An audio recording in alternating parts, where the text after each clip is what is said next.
Hi, I'm Andrew Klavan, and this is Another Kingdom. Be sure to head over to dailywire.com and become a subscriber to get early access to our episodes ad-free. In our last episode, Austin escaped from Riley's apartment only to find himself back in the eunuch zombie cave of sacrifice, battling a horrific dragon made of human body parts. He fought the beast, and it retreated to fight another day. Austin escaped the cave with the help of a ghost boy who told him how the people of Edgemont had conjured the wizard Curtain to come to their land, and how Curtain had convinced them to murder their women so that raiders would not be attracted to their country and food would be less scarce. At the boy's urging, Austin traveled to a magic pond that healed his wounds. Then, as he leaned into the water to drink, he saw a face on the surface, not his face, and the face spoke to him. And now, Another Kingdom, Episode 4, performed by Michael Knowles.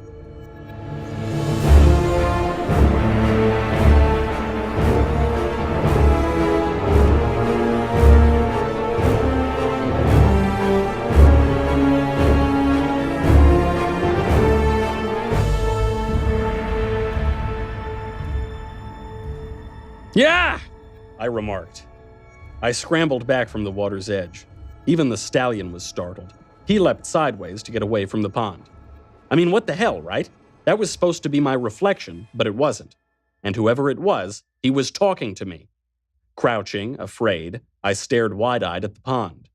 The water stirred unnaturally and lifted in a little wave. And in the wave, I saw a hand rising. But then the water and the hand fell down with a splash. A silent second passed. Another. Then, slowly, warily, I crawled back to the edge of the pool. I peered into the still water. The face peered back at me. Not my face. It was the face of a man in his 20s. He had thin, narrow, aesthetic features, the features of a scholar or a saint. He had short black hair and a thin, prominent nose, and sensual, sensitive lips, a poet's lips, a lover's. He looked worn by sorrow and care. I knew at once that this was the man I had heard lamenting. He looked up at me out of the water. He was made of water for all I could tell, at one with the water, inseparable from it. He groaned quietly, a hollow, wavering, liquid sound. "My love," he said. "My love." "Who are you?" I asked him, or tried to ask him. My voice had turned to dust. The thunder rolled above us. Lightning flashed. And when the wind ruffled the water, the man's face disappeared in the ripples. It only formed there again when the water grew still. The man searched the surface, looking for me. Then he saw me, squinted at me as if it was hard to make me out above the pond. "Get away from here," he said in a somber, hollow tone. "Out of the forest, out of Edgemont. Quickly, man, before Curtain finds you and curses you like he did me." At that, I heard a noise behind me.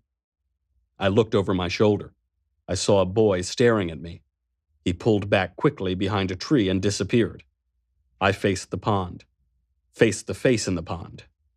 Are they his children? Are they Curtain's? He shook his head mournfully. "They're mine, all I could preserve of them." "Are they dead? Are they ghosts?" "No, they were never born." I looked around again, my lips parting. I caught glimpses of the children peeking out from behind the trees, then gone. "Never born," I whispered. I turned back to the man in the pond. "They were all I could save of the women," he told me. "Their children." I understood. The children they didn't live to have. "Run," he moaned. "Run for your life from this terrible place." I will, I promised him. But somehow I couldn't run. Not yet. I needed to know more. I had this sense, this instinct, that it was important for me to hear his story. "Tell me who you are first, then I'll go." "I'm Natani, the magician." "Magician? Is that like a wizard?" "No. It's a learned power. Power over the shapes of things, things seen and unseen. Healing, too. The water, I said. That was you. I am the water now. Is that what you meant about how Curtin cursed you? My love, he lamented in that watery voice. My heart seized in my chest as a whip crack of thunder shook the branches and lightning lit the green dark day. Go, said Natani from the pond. Go now. He's far off, but he senses your presence, just like he sensed mine. He will come for you. I knew he was right. I could feel it. This country belonged to Curtin, and the wizard could feel me here. He was angry, too. His anger was in the storm somehow. Somehow his anger and the storm were one and the same. And the storm was getting closer. I had to get away from it fast. And yet I couldn't. I needed to know more. Tell me what happened to you and I'll go, I said. He moves in the wind, said Natani the magician, speaking from the substance of the water, through the water.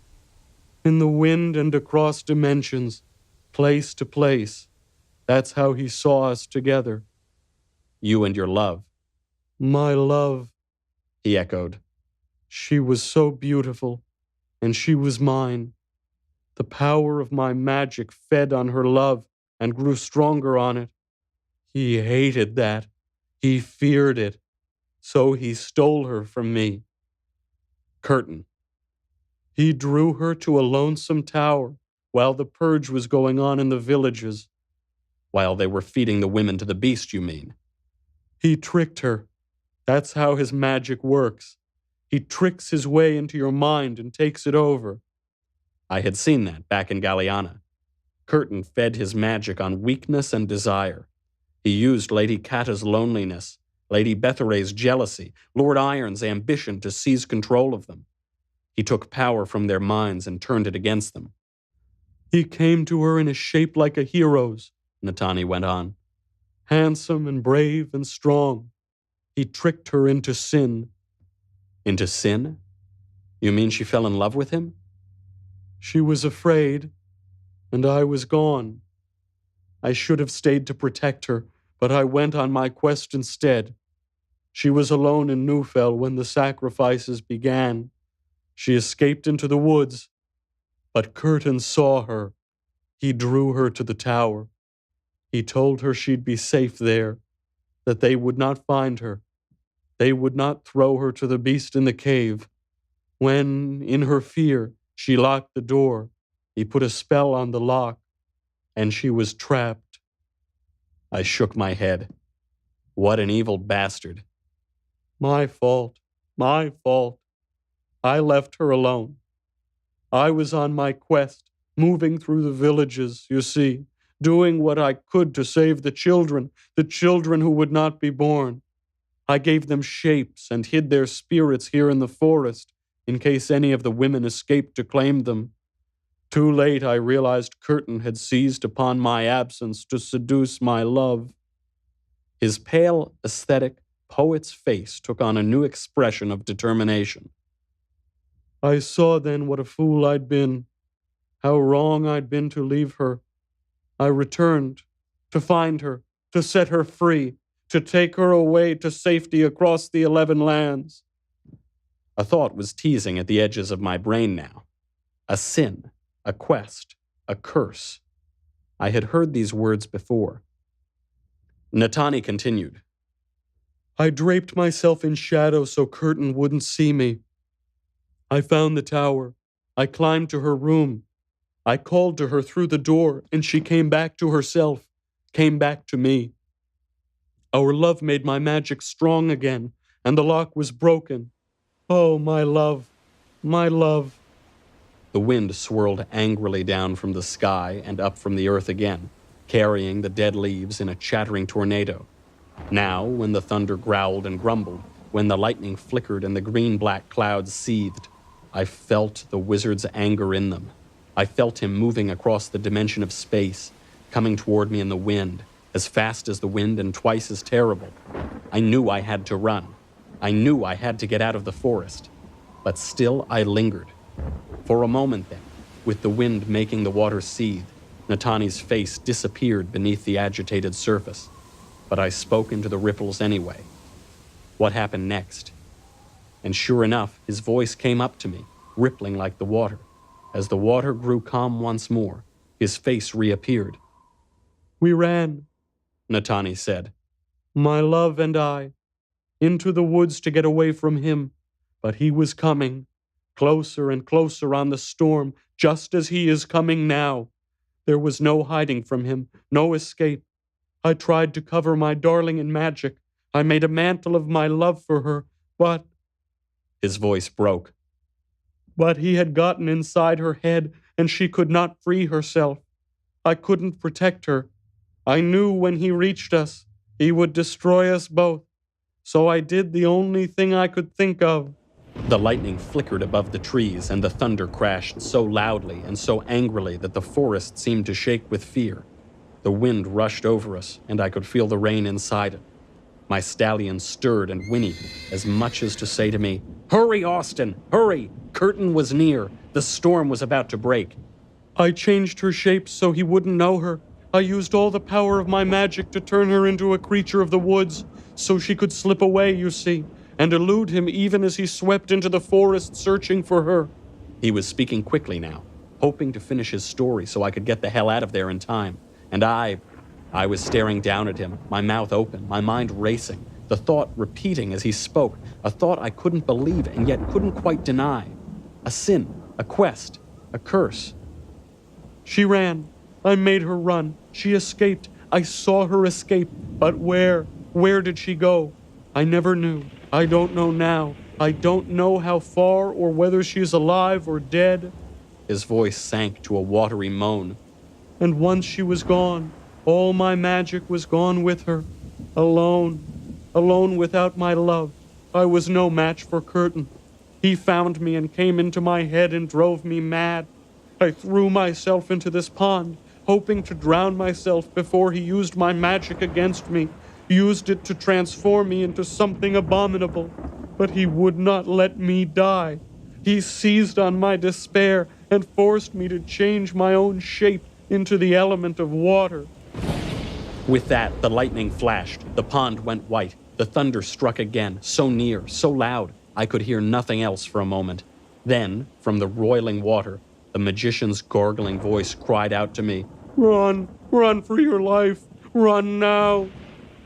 But I lingered one more second. A sin, a quest, a curse. I tried to speak. I couldn't. I tried again. I said, "Maud? Was it Maud, my friend? The squirrel girl, Maud?" And from the depths of the now churning pool, Natani's churning voice rose up to me. "Maud, Maud, Maud, my love, my love." The storm broke. The rain fell. The wizard was almost upon me. I had to run for it. I ran. I rushed to my stallion. With my leg now healed, now strong, I stepped quickly into the stirrup and swung myself into the saddle in a single motion. The clouds burst and the rain washed over me in a torrent. The force of the downpour was incredible. It whipped my face. It stung my cheeks and nearly blinded me. Leaves were torn from their branches. They dropped down hard. The thunder cracked again and again, and the great clouds above the treetops flashed blackly with the lightning inside them. Through the hellish noise, I shouted toward the pond. "She lives, magician! She's alive! I've seen her! She sent me on this quest! She sent me, and you healed me, and so help me, I will bring her back to you! I'll find the Emperor! We'll free these countries, and so help me!" But the thunder roared so loudly, and the lightning struck so near, my voice was drowned, and my courage failed, and I dug my heels into the stallion's side and shouted, "Ha!" The last I saw of Natani was a wave lifting wildly on the wild, wild wind with his hand inside it, as if to bid me go. Then the stallion reared and ran. We dashed through the rain beneath the trees. The leaves swirled up from the ground and slanted out of the sky at once. The wind drove a dark mist between the flailing branches. Through those leaves and through that mist and through the sheets of rain, I saw the never-born children running in terror, fading in and out of being in the tempest-tossed obscurity. I went on, battling my way through the maelstrom. Lightning struck a mighty pine and severed its trunk like the blow of a giant axe. Sparks flew, and the stallion halted and whinnied as the tree toppled over in front of me, its branches flaming. I shouted at the horse again and snapped the reins. The stallion leapt high, and we cleared the fire and rode on. I was searching for the tree line, for a trail, for any way out. But the forest just grew deeper as the storm grew worse. The wind was now so strong, the horse could barely make headway against it. The lightning was striking fast on every side.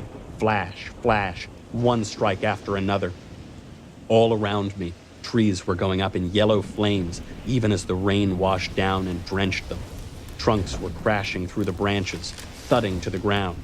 Flaming branches were sweeping past my face. Each new obstacle and danger forced me to turn and turn again until I had no idea which direction I was facing, which way I should go to get out of this forest. The rain lashed me. The wind buffeted me. Fire flared around me. "Damn it!" I shouted in frustration, but my voice was swallowed by yet another crash of thunder. Then, for just a moment, the storm lulled, the way storms will, and in the sudden, unnerving quiet, there was the steady whisper of rainfall, and a soft voice calling to me. We'll get back to the story in a minute. But first, if you'd like to keep watching these great visuals throughout the whole episode and get each episode a full week ahead of everyone else, become a Daily Wire Premium subscriber. You'll get a new chapter every Monday, while the rest of you will have to wait till Friday to find out what happens on Austin's quest. Don't wait till Friday. Subscribe now. As a premium subscriber, you'll be able to watch live episodes of The Ben Shapiro Show, The Michael Knowles Show, The Matt Walsh Show, and me on The Andrew Klavan Show. Read dailywire.com without ads, download our latest ebooks, interact with hosts by writing into the mailbag. It's all ad-free. To continue enjoying these rich visuals and riveting story, you guessed it, become a subscriber over at Daily Wire. Now, back to the story. "Over here." Desperate, soaking, breathless, I turned and saw a woman standing among the trees. She was wearing a hooded robe, a peasant's robe, but even at a glance, I could see she was not a peasant. Beneath her cowl, she had elegant, lovely features, and red hair spilling out from the rough cloth to fall around her cheeks. The ghosts of unborn children flitted past her and vanished among the trees all around her in the black mist and the gray downpour.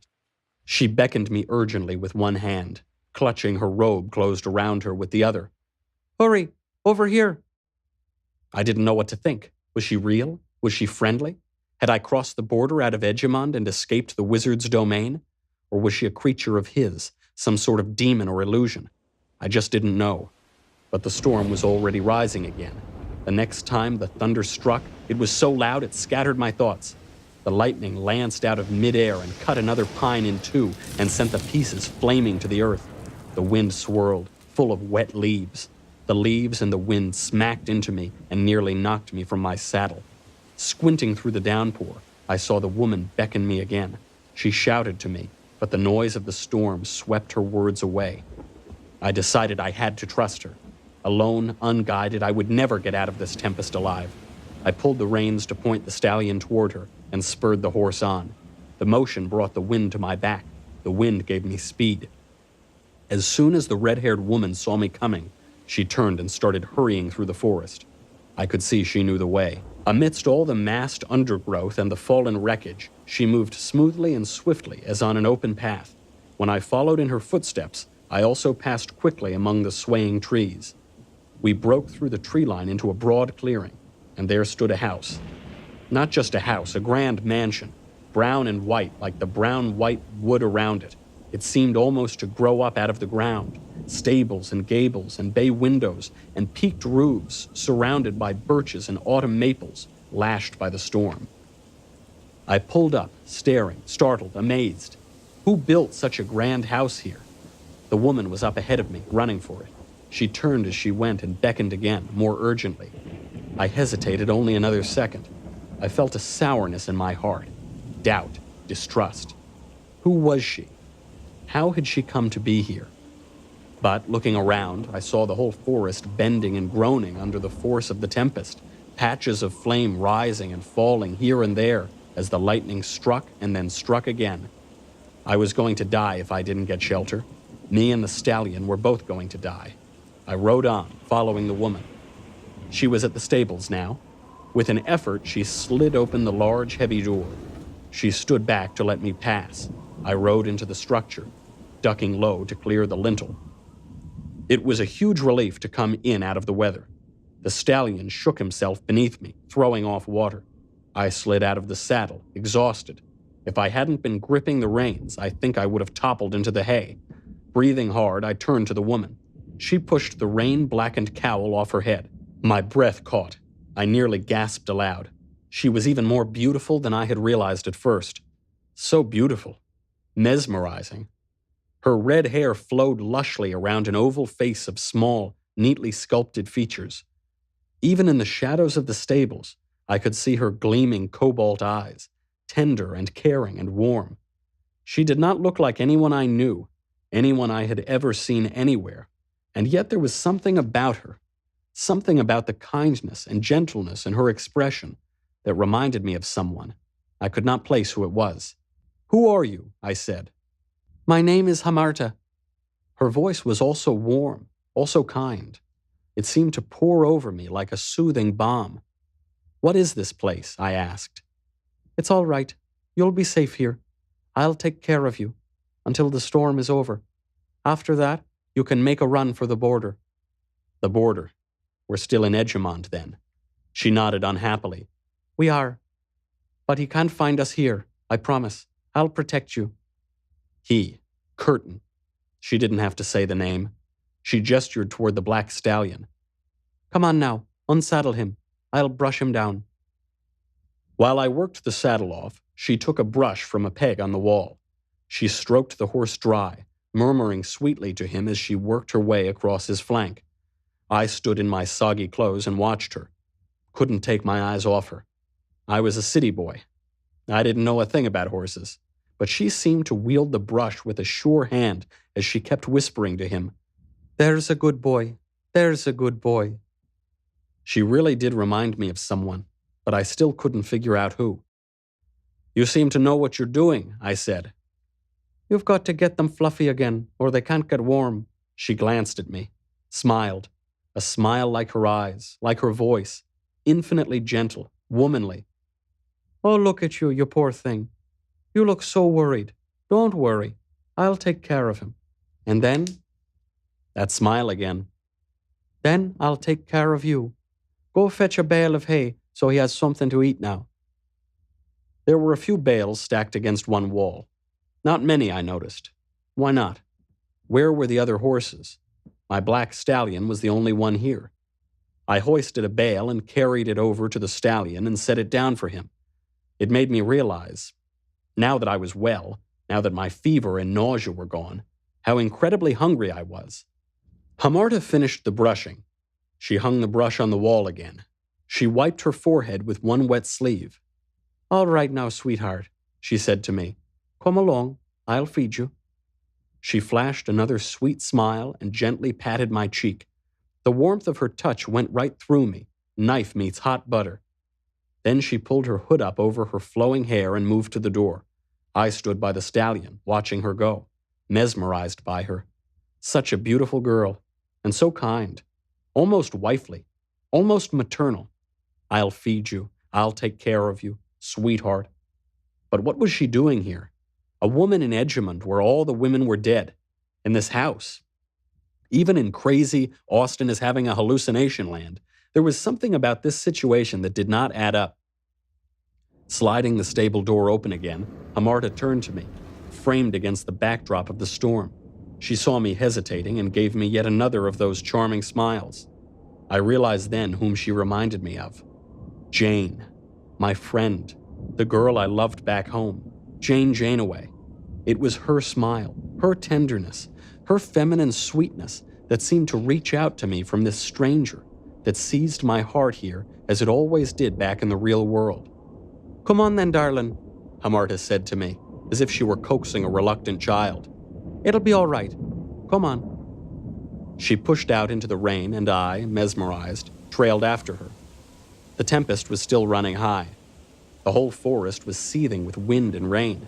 The trees around the clearing bent low and slashed up straight again as the fallen leaves tornadoed.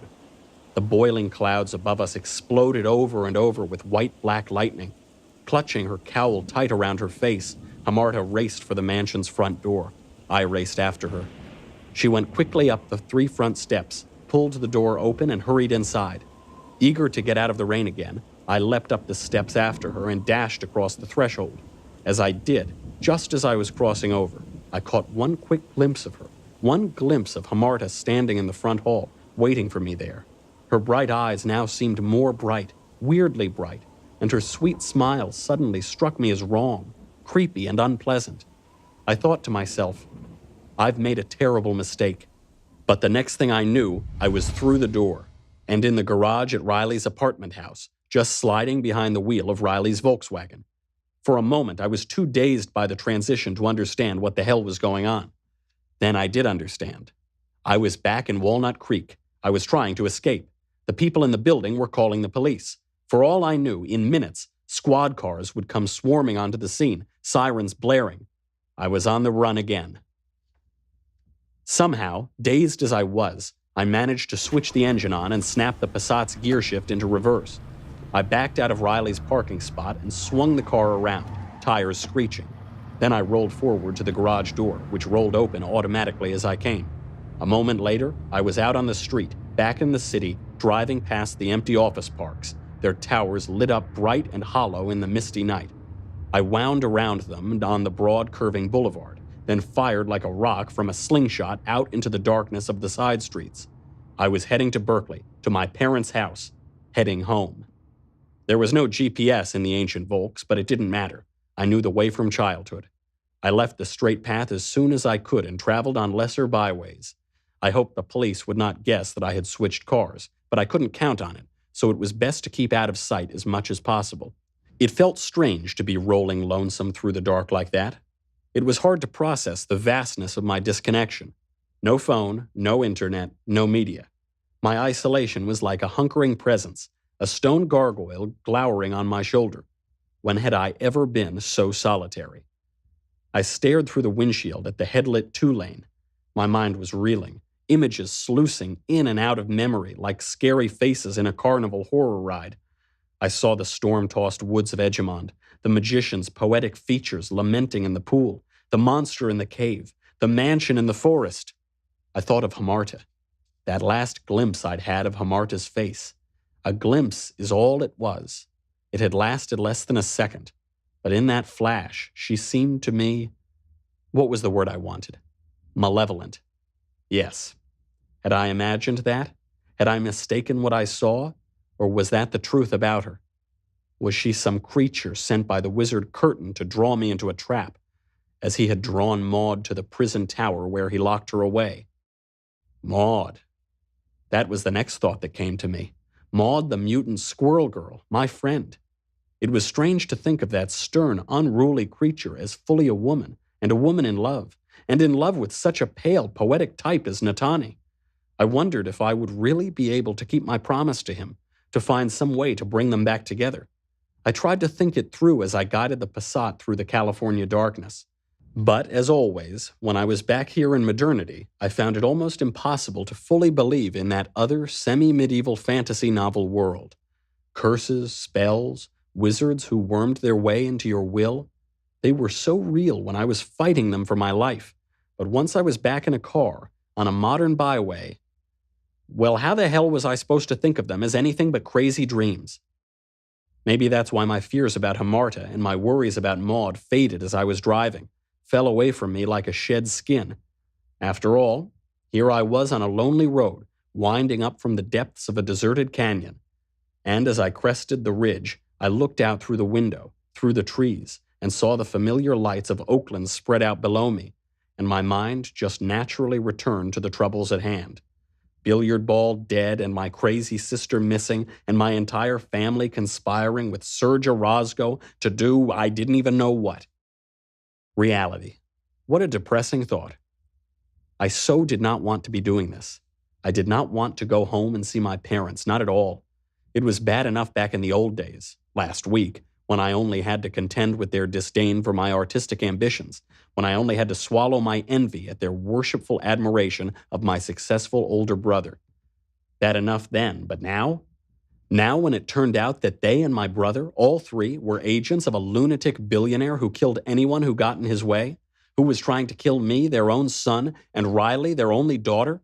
Not that they cared. My right hand moved to my throat, went into my shirt, touched the locket around my neck. My fingers brushed the gold and felt the warm energy coming off the surface of the metal. But I didn't need any magic to remind me of Riley. Little Riley as a child. Her hysterical, frightened cries from her bedroom, and how no one went to her, no one but me. Which made me think of my mother. It made me think about her prim, bloodless lips, and her passionless eyes, and her dry, intellectual drawl. Trading academic patter with Dad and Richard while Riley cried. "Oh, go see about Riley, Austin, would you?" A word of tenderness in that woman's mouth would have died of loneliness. Which made me think, in turn, about Jane Janeway, about the passion I'd felt for her back in L.A., the passion I still felt for her whenever I was calm enough to feel anything at all besides fear. My desire for Jane wasn't some pale, polite, tepid, modern yearning, no. It was more than her company I wanted, more than her body, more than sex and even love, though God knows I wanted all that too.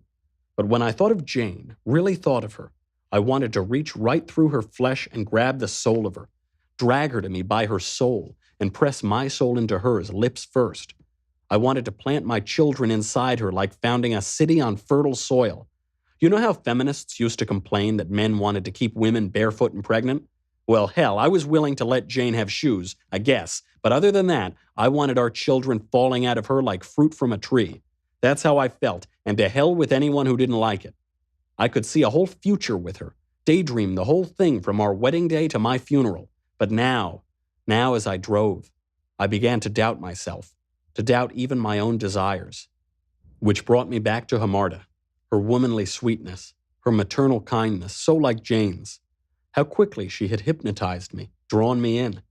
Was it like that with Jane too?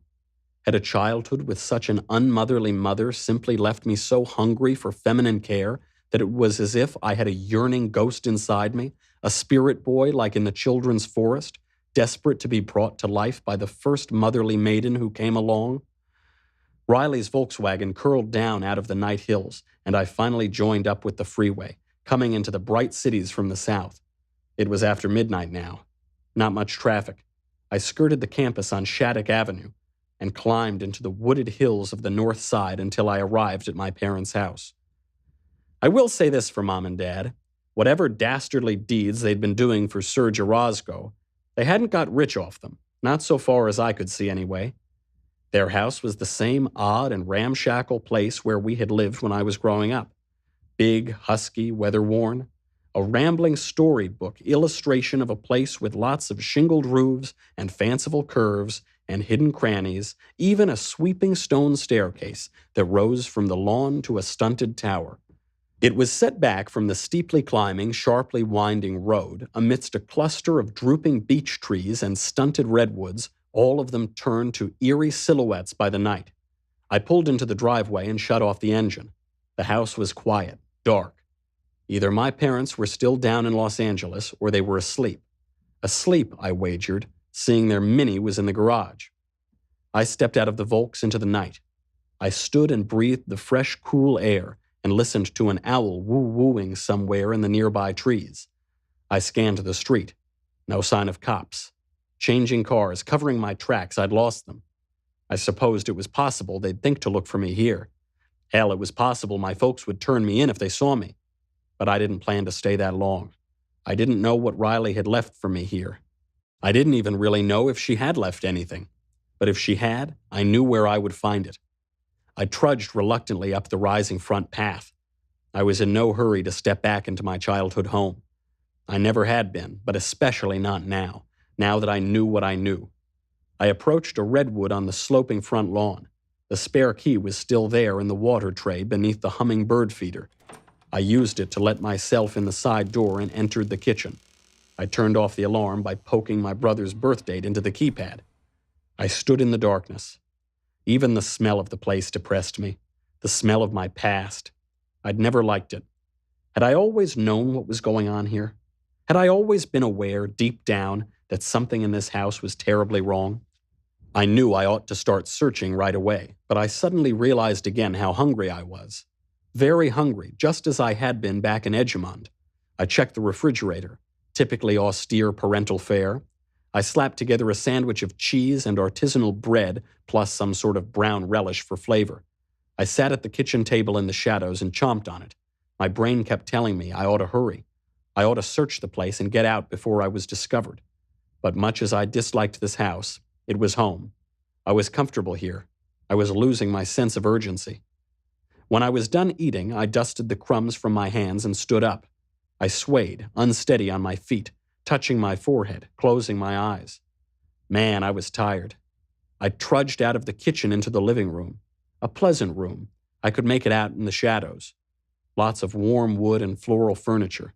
Like the rest of the house, it had the homey but manufactured charm of a country inn. From there, I slowly climbed the stairs to the shabby hall off the second-floor landing. I meant to head straight to Riley's room. I did, but as I shuffled along the burgundy runner, I reached my own boyhood cubicle and paused in the doorway. There was my old bed in the shadows, inviting. I was so tired, and this was home. If I could just lie down for a few minutes, not to sleep, just to rest.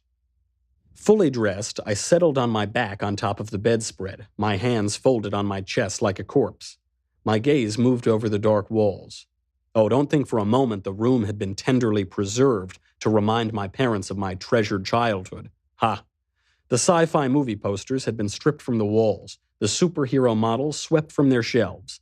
It was now a spare, mostly bare, and yet somehow pretentious little guest room decorated with wan prints of, I don't know, Provence or some similarly fashionable place. Nostalgic misery settled over me like the darkness. Another second, and I was fast asleep. I shot up, awake, thinking, shit. It was morning. White sunlight streaming in through the window. What had wakened me? My mother. Shit. She'd been holding the door slightly ajar, peeking in on me, silent. I had seen her through half-opened eyes, just for a second. The look on her face, like Hamarta's look, malevolent. Then she'd withdrawn and shut the door again. Shit. Quickly, I rolled my legs off the bed and sat up on the edge of the saggy mattress. I rubbed my fingers through my hair and shook my head, doing my best to bring myself to full alertness. All right, I thought, trying to calm myself. All right. There was no seizing back the lost time. I just had to stay solid inside. Do my thing and get out of here. Keep chill. Chilliest. Shit, I thought. I got up. I remembered. The last time I'd been here, about 3 months before, I'd left a change of clothes. I'm not sure why. Maybe just to remind my parents I existed. When I checked the bottom drawer of the bureau, the clothes were still there. Fast as I could, I changed into them. It was nice to get into some fresh underwear, jeans and a sweatshirt. I left the bloody old clothes in their place. As I was walking downstairs, I heard my parents talking to one another in the kitchen. Murmuring to one another is more like it. And the tone of their voices sent the proverbial icy finger up my proverbial spine. It was nothing I could describe exactly, nothing I could really give a name to. But I can say this. Theirs was not an, "Oh joy, our darling son is home" sort of murmur. More like, "Oh crap, what are we going to do now?" Well, what else could I expect? The last time I'd seen the dear Rents, just a couple of days ago down in L.A., they'd been telling me why I had to lie to the police and cover up Orozco's murders for him.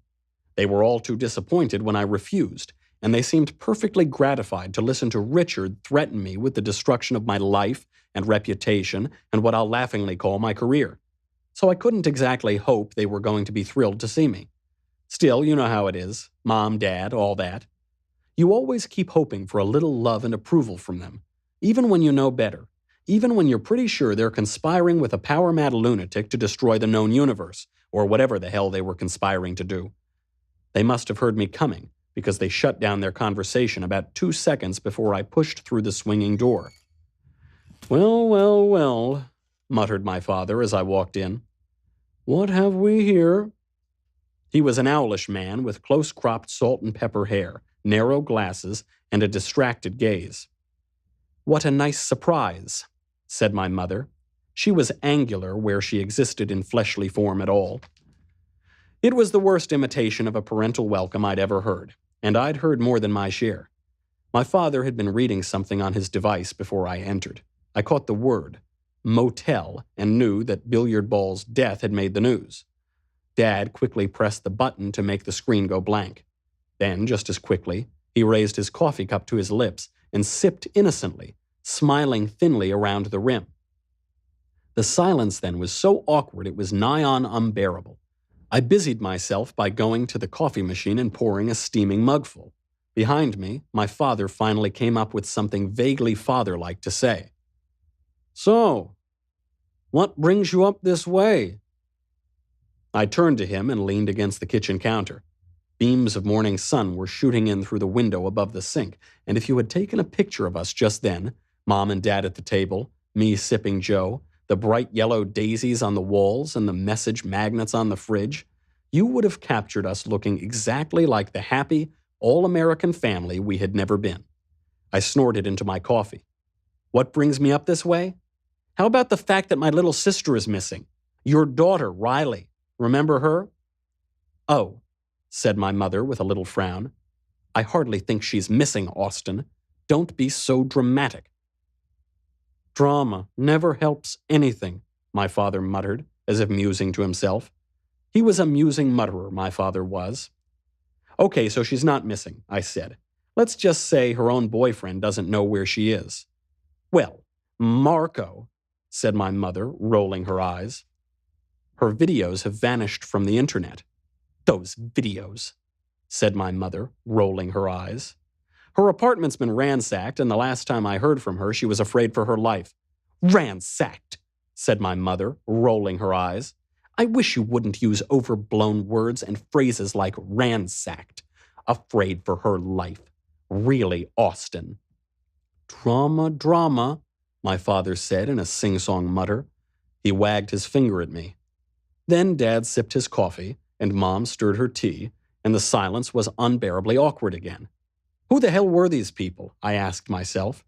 I mean, really, were they inhuman monsters willing to let their cult leader slaughter their own children in order to bring about the Orozco Age, as he called it? Were we nothing compared to that bastard's utopia? There were plenty of things I thought of asking them then, plenty of information I would have liked to know. For instance, Orozco had told me a strange, dreamlike tale about a cowled man who had sat with him through the night in his dacha back in Russia many years ago. Somehow, in Orozco's mind at least, he had made some kind of deal with Cowl Guy, and now Cowl Guy had shown up to collect his end of the bargain. Orozco needed to find the manuscript Another Kingdom or suffer some sort of consequence. That was the gist of the story anyway, as far as I could make it out. It was all pretty unclear. Did my parents know anything about this? Did it refer to anything real, or was it just an old psychopath's paranoid fantasy? I would have liked to ask, but somehow I couldn't get the words out. I didn't have the energy to stand there listening to them lie and mumble vague inanities that trailed off into another awkward silence just like this one. What was the point? I cut my losses, took one more slug of coffee, then set the mug on the counter with a clunk. "Well?" I said. "Going so soon?" said my father, hopefully. "Let me just wash up and I'll be gone," I said. The rents exchanged an unreadable look at that. "Well, I should probably head up to my study and do some work then," my father muttered. But he didn't move. And my mother said, "Yes, I really must write some emails." But she didn't move either. So I moved. "Well?" I said. Then I walked out of the kitchen to search the damned house. I went straight to my sister's bedroom. Her presence, like mine, had been all but erased from the childhood manse. Her room, like mine, like every room, had been scrubbed of personality and redecorated with the homey but faceless charm of a bed and breakfast. The only original furniture that remained was her bed and the old bureau with its big mirror on the wall opposite. I peeked under the bed and rummaged briefly through the bureau drawers, but I knew there would be nothing there, and I knew exactly where to look next. When she was little, Riley had had the odd habit of climbing into the odd house's odd storage closets and crawl spaces. She would go in there with a doll or by herself and do I never knew what, and eventually, unnervingly, reappear in a different room, because some of the spaces were connected to some of the others through vents and such. I'd gone into one of these passages once to see what the attraction was, but it was dusty and cramped and unpleasant and made me claustrophobic, so I never really explored the whole network. Anyway, as Riley got older, she stopped going in as well. I knew there was a nook in her closet, so I started there. I opened the door and found that my mother had appropriated the space for her own use. A lot of her old dinner party dresses were hanging from the rod. As I pushed through them to the back, I caught the musty smell of her clinging to the cloth. The smell of Mom, it surrounded me. And yes, if you want to know, it made my heart hurt. All those warm memories I didn't have of a childhood I had never lived came back to me as if they were more than mere longing. On the other side of Mom's dresses, at the back of the closet, down low, there was a little storage nook about the size of a suitcase. I got on my knees, then down on my stomach and squirmed in. Sure enough, at the back, there was a narrow passage into the wall. I stuck my head in, then my hand. Then, grunting, I drew in the rest of me. It was as I remembered, unpleasant, claustrophobic. I could just barely squeeze my shoulders through the gap, and I had an immediate, panicky urge to squeeze right out again, if only to make sure I wasn't going to be stuck in there forever.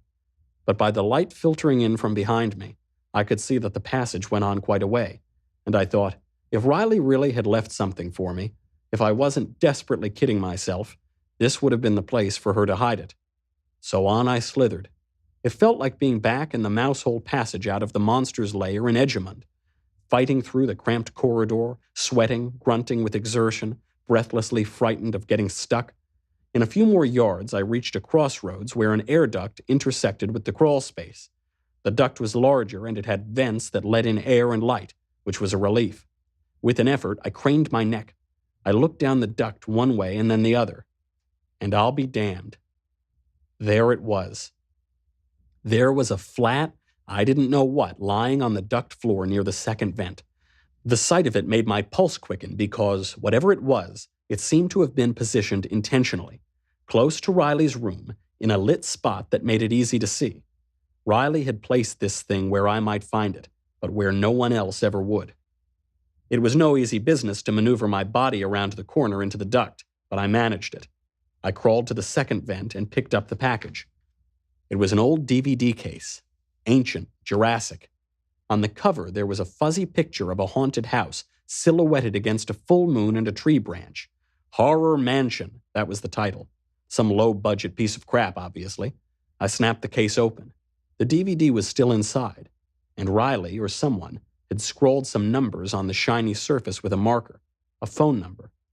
I paused there a moment, thinking. Horror Mansion. The title seemed vaguely familiar. I felt I had seen the movie once, a long time ago. In fact, a scene came into my head. A small bedroom, a shelf, a lantern, a dead bird. That was all I could remember. If this was the clue Riley had left for me, I could not for the life of me fathom what it meant. I had an idea then. I thought maybe I should touch the locket around my neck. It had reminded me of that night Riley was crying hysterically in her bed. That had led me to the book in her apartment. So maybe now it would remind me why I knew this movie, why Riley might have left it here. My hand moved to my throat, but before I touched the locket, something happened. I heard something. Voices. My parents. Well, this was weird. Extremely weird. I was upstairs. The vent looked out on the second-floor landing. I was pretty sure my parents were nowhere nearby. They had both said they were going to do some work. My father's study was in the queer little tower part of the house, and my mother's was down the hall from the kitchen. And yet, this is the weird part, their voices were as clear to me as if they were standing right next to me, speaking in my ear. It was one of those oral tricks. You know, the air duct, this part of the air duct, was in one of those hot spots where sound congregates from all over. It occurred to me that that explained why, when she was little, Riley always seemed to know stuff she wasn't supposed to know. She could climb in here and listen to us talking wherever we were. It's no use pretending there's a decision to make, my mother said. And this was also weird. Her voice was different than it usually was, less vague. more sharp, more certain. All the decisions were made long ago, Charles. It's the consequence we're dealing with now, that's all. And isn't that what a decision is, really, when you think about it? It's a commitment to the consequences. No doubt, my father muttered. He sounded the same as always, distant, musing. I was just remarking on the difficulty of it, that's all. Oh, I know. We're not unfeeling. Austin's a dear, dreamy fellow in his way, and we are his parents. Yes, there's all that. But I meant the wait more than anything. Oh, well, the wait, yes. Waiting is always the worst part of everything, isn't it? But it won't be long. They should be here any minute. It's best this way, likely. Of course it is. We've worked so hard. The boy's going to get himself killed if he keeps on like this. In response, my mother just said, Now, by the time I got to that I was already plenty scared, but that really terrified me. I mean, the moment I heard my mother talking about what a dear, dreamy fellow I was, I understood that both of them, had sold me out. They had called Orozco's minions to tell them I was here. That phrase, they should be here any minute, that told me exactly how little time I had to get the hell out of there before the thugs arrived. But when my father said I was likely to get myself killed, and when my mother answered with nothing but that the impression I got was that dear old Mom knew something about what was going to happen next, something that dear old Dad hadn't quite figured out yet. Dear old Dad may have been in denial, but it was pretty obvious that dear old Mom knew the truth. Namely, dear old me was about to go missing for good. So much for coming home. Time to hit the road. I stuffed the DVD box into my waistband. The duct was too narrow for me to turn around in, and backing up seemed too slow, so I crawled forward, hoping to find an exit up ahead. I did find one, but not soon enough. I scrambled along the duct to the end of the landing, took a tight turn there into an empty storage space. In the empty storage space, I found a trap door. I pushed the trap door and it creaked open a crack. I was able to work my feet around and press them down and kick the trap open the whole way. I lowered myself to the landing. The second my feet touched the floor, I took off, running. I reached the stairs and grabbed the newel, swung myself around and went thundering down. But the moment I reached the living room, I knew my time was up. Through a window onto the front of the house, I saw a great big dark blue Cadillac Escalade pull to the curb and stop. As I peered out, two large men exited the car, one from each front door. It was the driver who caught my attention. Yeah, he was a bad man, a dangerous man. I could see it at a glance. His whole bearing spoke of competence, professionalism, and a blithe indifference to human suffering. The way he walked, the little smile on his lips, the way he casually pulled his jacket shut and buttoned it to hide the gun in the holster on his belt. Everything about him told me he had done terrible things and done them well and done them for a living. Slick, I named him in my mind, because that's what he was. Tall, lean, fit, with a long, cruel, handsome face. His sandy hair was combed back, but dry, as if the wind were blowing it. His suit was blue like his Cadillac, and his tie was red like blood. He wore tinted glasses, but not dark. You could see his eyes through them. They were witty eyes, but mean. The guy with him was black, mustached, broad-shouldered, tall and thick like a football player. He was the muscle. It was Slick who would do the thinking for both of them. They hadn't parked in the driveway, so if I could get to Riley's Volks, I might still be able to escape. I'd have to run out the back door and sneak around to the front, but with a little luck, I might pull it off. I dashed to the back of the room.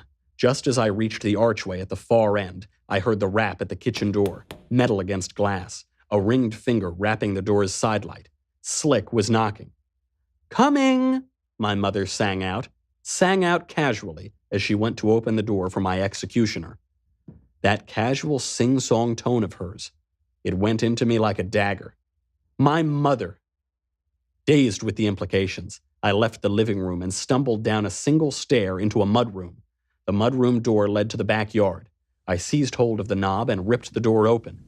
And I let out a strangled curse and froze. Because there, wavery through a fantastical haze, there was Hamarta waiting for me in the foyer of the mansion in the forest of Edgemont, waiting with that strangely bright smile that had made me believe she was luring me into a trap. Behind me, I heard my mother open the kitchen door for my murderer. Next time on Another Kingdom. I heard the kitchen door close. The assassin was inside the house, and still I stood there between the two worlds. Edgemont and its dangers were crowding in on my reeling consciousness now. The storm in the forest, the heavy atmosphere of evil, my sense that the wizard Curtain was rushing to the scene to destroy me, my growing suspicion that Hamarta was luring me into Curtain's trap. It all came back to me. And at the same time, footsteps, the killer coming. If he found me, I would vanish without a trace. This has been Another Kingdom by Andrew Klavan, performed by Michael Knowles. This episode directed and produced by Jonathan Hay, produced by Mathis Glover, executive producer Jeremy Boring, associate producer Austin Stevens, edited by Jim Nickel, audio recorded by Mike Cormina, sound design and mix by Dylan Case, music composed by Adrian Seeley, hair, makeup, and wardrobe by Jesua Alvera, DIT by Scott Key, and our production assistant is Colton Haas. Visual supervisor, Jake Jackson. Lead illustrator, Rebecca Shapiro. Illustrations by Anthony Clark. Animations by Alvin Tyne.